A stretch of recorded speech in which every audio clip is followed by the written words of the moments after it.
Hello and welcome to IGPP Expert Talks. I'm Heena Goswami, Editorial Consultant with IGPP, Institute for Governance, Policies and Politics, New Delhi. Today we talk about an issue that is very close to my heart and affects all of us in a myriad of ways, the issues and cause of gender equality. And to discuss this issue, we have with us Dr. Ranjana Kumari. Dr. Ranjana Kumari is the director of Center for Social Research, an organization dedicated to the cause of women's rights for the past 40 years. Welcome to IGPP Expert Talks, ma'am. Thank you very much. Thank you. So you have been working for the cause of gender equality for more than 4 decades. Do you think since you started Center for Social Research, has our nation made any significant strides to improve the status of women, or overall, does the position of women look better today than it did 40 years back? Well, certainly. I would say that when we started, or I started my work around 4.5 decades back, and also when we set up Center for Social Research in 1983, I think we really were, wherever we will put our finger, there is something which is hurting about women, whether it is women in education, employment, legal status of women in many ways, their property rights, their many things. And most important thing was violence against women, which really was in a manner addressed by proper legal framework. So when women were suffering all forms of violence, they did not have a legal framework through which they can get some kind of a justice. So certainly a lot of things have changed. I would say that women in education, for example, gender gap in education has got quite filled in terms of more women in education now. And 1980, we had 39% of women who were literate. And today this has gone up by 10%. So certainly there is a gap which is being filled. Also, we would look at the employment gap, which is also narrowed by 20%. 33% women are now vis-a-vis 53% men in the workforce increase that is very clearly visible. So a lot of these things have happened. It's not that, and many legal frameworks. So the three major challenges that I would think that still we have a long way to go. And recently you've seen that a lot of violence against women, for example, has increased. And women are suffering because of that, whether it is women's bodies being used as part of the fight between, or a kind of civil conflict between two communities, or whether it is happening in terms of social crime where people are attacking women, and such gruesome rape cases are coming to light.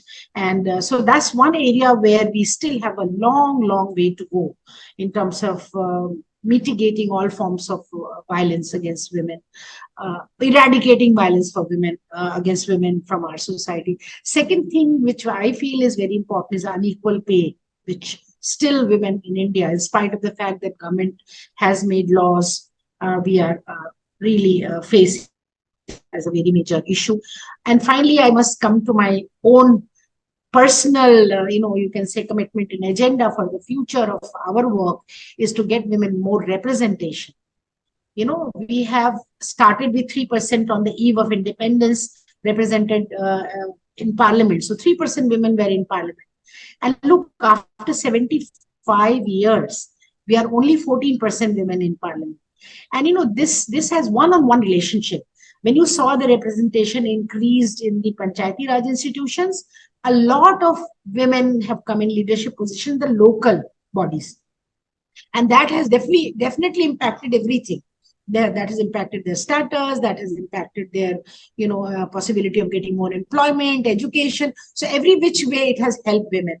I would say that's where we need to really pay attention at the moment. And things have changed, and but not enough to say that women have really, or we have really achieved gender equality in Indian society.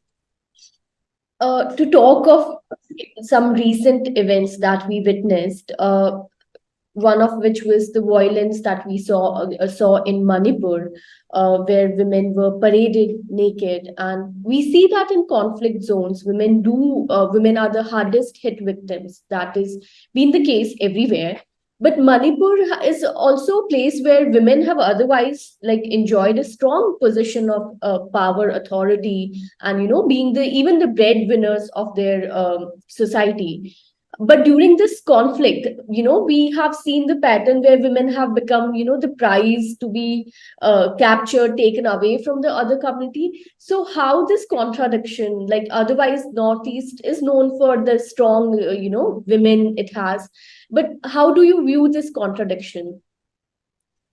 Well, first of all, let me say that this is the most horrible experience of all of us as Indian society, and much more so for women who have gone through those videos which really were were presented, going viral. Everybody saw them. We have I have dealt with Nirbhaya rape case personally. We were at India Gate protesting. My whole team was involved until Nirbhaya's parents got justice. We have been doing every 16 December used to be a day for Nirbhaya where we organize protest and things like that. But what happened in Manipur exposes one very important aspect, that when society is conflicting and people of two different communities are conflicting, or any kind of like women are being used in war, it's like women's body gets and they are really becomes an instrument of revenge between two community. Then there is, even when women are leaders in Manipur, they have better economic and social status and then political status in Manipur. But when you look at how they were treated and how this is, even till date, what is happening to women in Manipur, and so many rape cases have happened, nothing much could be done in terms of rest of the country. Whether we are appalled by that, whether we are angry, we are upset, we are deeply hurt, but we have not been able to do much, because in Manipur, in that situation, state is involved in this. State is involved, when I'm saying it with full responsibility, because police handed over these women. That's the whole thing about police, was just observer. So they did not really interfere to stop what is happening. That means there is tacit support of, and this violence is much more severe and serious when you don't have, who will then protect these women? How will all the laws, like for example, laws which is the Criminal Amendment Act, which brought very stringent laws to punish the people who were sexually abusing women, or who are inflicting rape on women. How will that be? Who will implement that law? Who is going to do the investigation if state becomes the party in this kind of a crime? So it's very, very severe, very, very serious. And we need to really look at that. Is it enough to give women economic rights, political rights, and then the rest of the society remains as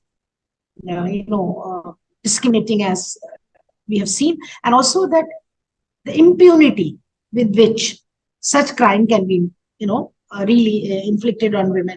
So I have a feeling that we as civil society organizations have worked for years to raise awareness, to do advocacy, and also managed to get many laws in place, because we worked very hard to get them. But all that is not enough as long as women are getting used as object of revenge between two warring communities or warring people or men. This is absolutely not acceptable, and we need to do much, much more. In recent times, we also saw like women's assertion against sexual violence that was in the form of restless protest against the WFI chief. But forget about the ruling party, one feels that there's a pattern where the whole society, whenever a woman alleges sexual harassment or says that she has been assaulted, they're always like, oh, maybe this is a political conspiracy to bring down a powerful man. Why, as a society, like we are so insensitive, despite knowing that our sisters, our daughters, our friends are facing this every day, every time they step out of the house, or even if they are in the house. But why are we so much so insensitive against the issue of sexual harassment? And why do we are always trying to read between the line to and this mistrust against women? The society's approach and attitude towards blaming women for what happens to them is the core in the core of everything. This in the core because of unequal power relations.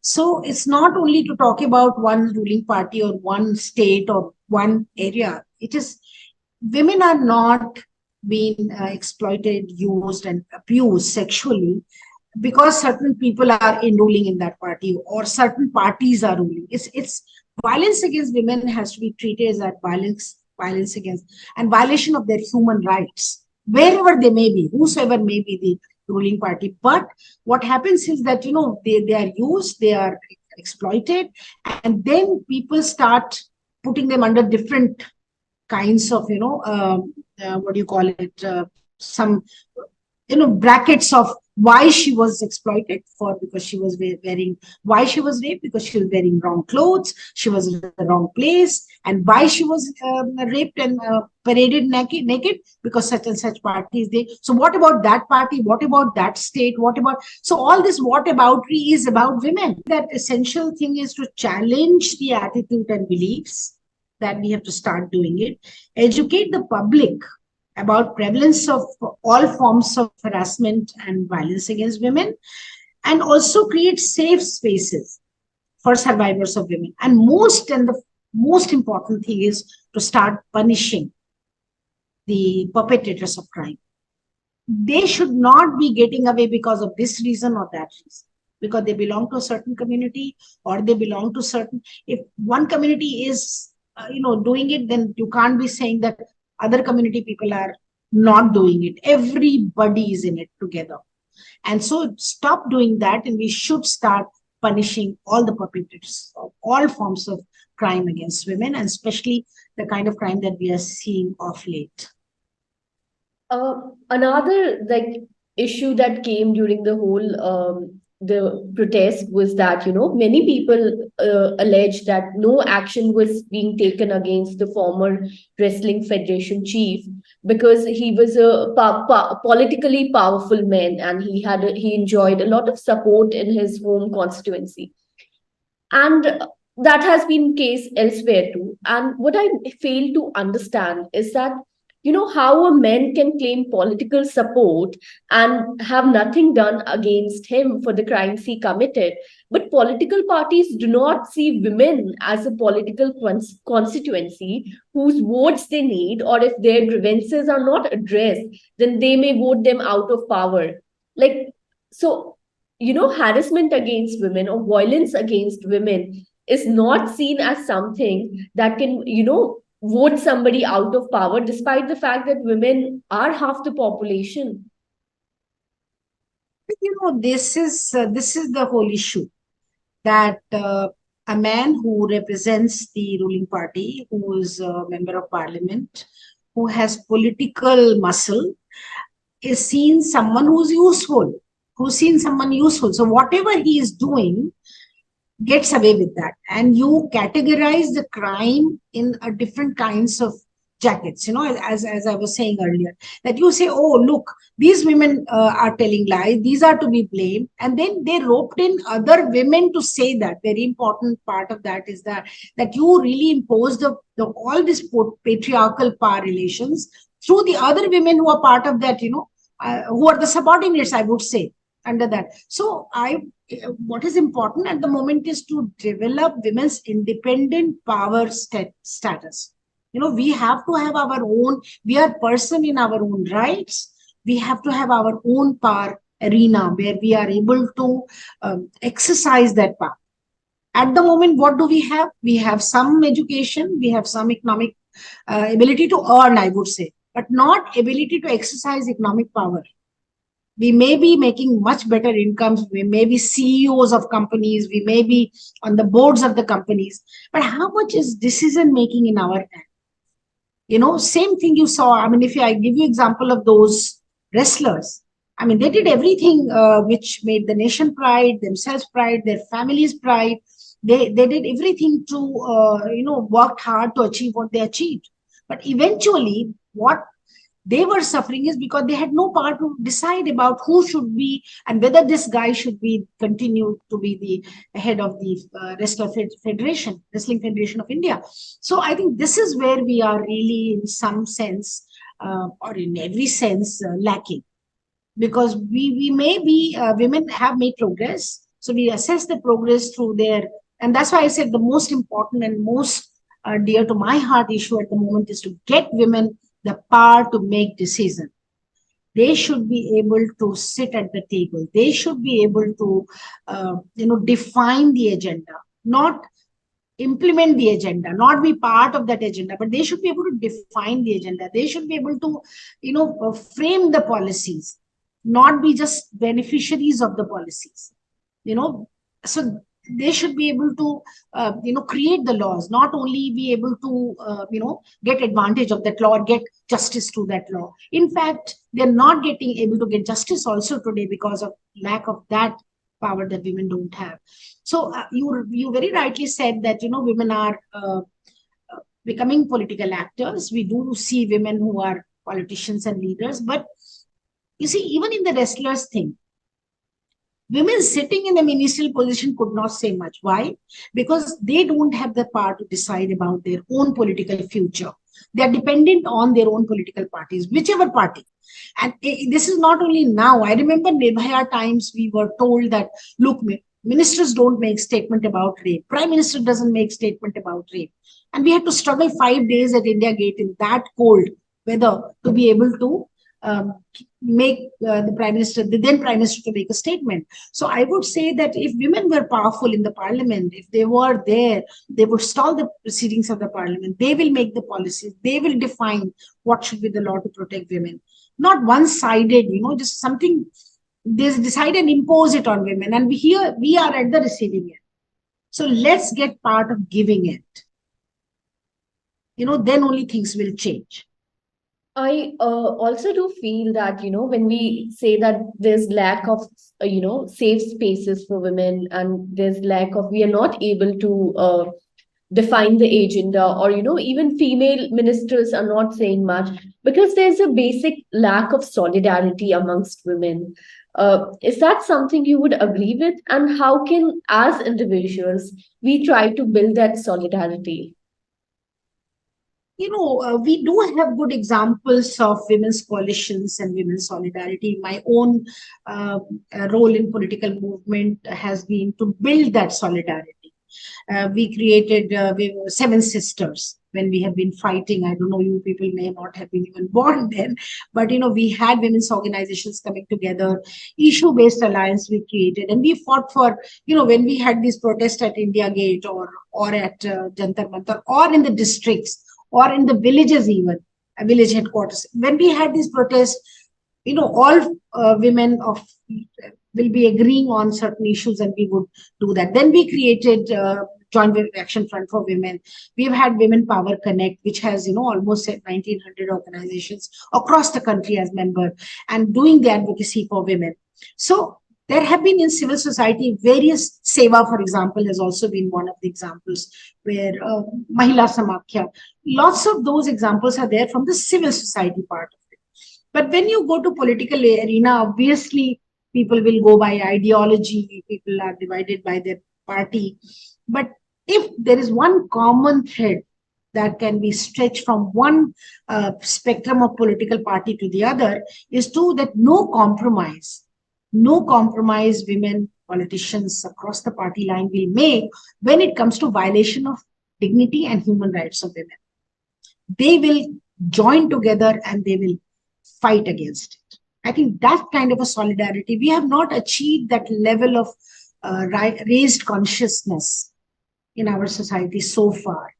And I think somehow in younger generation of girls and women are now, movement has taken a different form, because a lot of it is on social media. A lot of it is, so when you are not reaching out to women and, shaking hands, hugging them, wiping their tears, then you are really not feeling what is happening to women. You're not feeling that. And I think to great extent, even same thing is happening with our politicians. They're not really getting the sense of those two girls who were paraded naked, and what those men were doing to is unthinkable. What must have gone in their own mind, how they must have responded, or what happened in West Bengal, or what happened wherever, where go Rajasthan or Madhya Pradesh. We are not able to really get into the skin of those women and feel. That's one of the reasons why this celebration is happening. Good to use social media very effectively. We all are doing it because that connects us, but that's not connecting us with our grassroots women. The kind of work that we have done all our life. I feel that younger generation will have to take that challenge, and also when they are entering social political spaces, then they should be able to follow those kind of alliances and networks. For our last bit, I have not a question, but some advice that I need from you.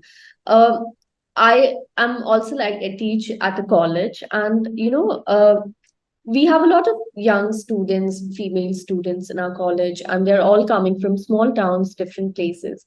And sometimes Delhi is not the most safe place, whether in public places, whether at private places.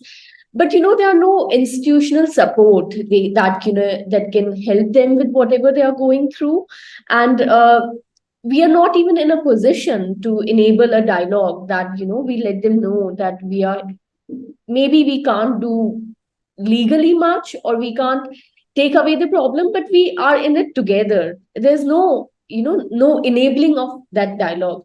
So can you please share with us some advice that can help our young audience overcome a little bit of trauma associated with the harassment that they face on an everyday basis?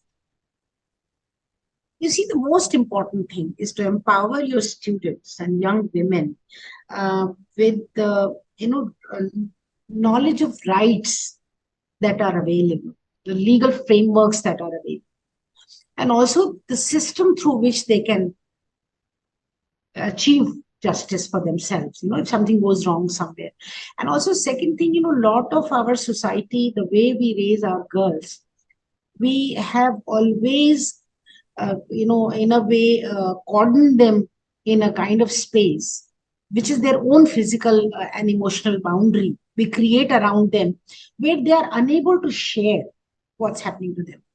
If they are being exposed, I have, because of years and years of work, every girl goes through some or the other form of sexual harassment, exploitation.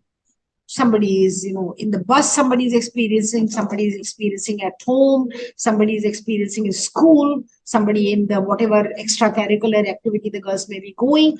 But the silence they choose, they don't speak out, because they lack the confidence that somebody who will listen to them will really empathize with them, or will again be part of that victim blaming framework and say, oh, do this, then you will be all right. You are the one who's, because responsible for what is happening to you. Instead of raising finger to the men and boys and saying they are the ones who are creating the problem.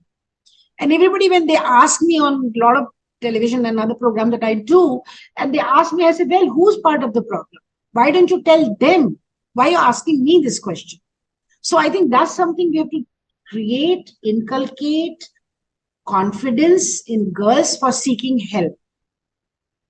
Seeking help from their peer, from their teachers, from their parents. Speak out. If you will not, then nobody will know what's happening to you. And nobody knows, actually. A lot of us have social shame. A lot of us have been told to, that what will happen to izzat of the family.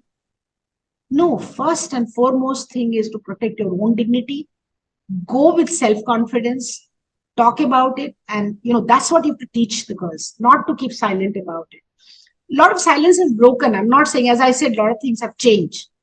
But this silence and this shame that girls carry, the burden of shame in sharing what is happening to them, or who's exploiting them, and what kind of a sexual, harassment she's facing, has to really be removed from her mind. And I think it's very important, lastly, to promote a culture of respect and dignity for women. Our society completely lacks it. I have absolutely no, this thing in saying it, that I have experienced it time and again that wherever we go, the first thing we will be told that, oh, look, so and so should be told not to behave in the manner that they behave. And that is every time it's a woman who's been told. Men and boys are never told that. So also as teachers, as educators, I think our responsibility is to start educating men and boys to create cultured, responsible and men and boys who respect the dignity of women. Thank you so much for joining us today, ma'am.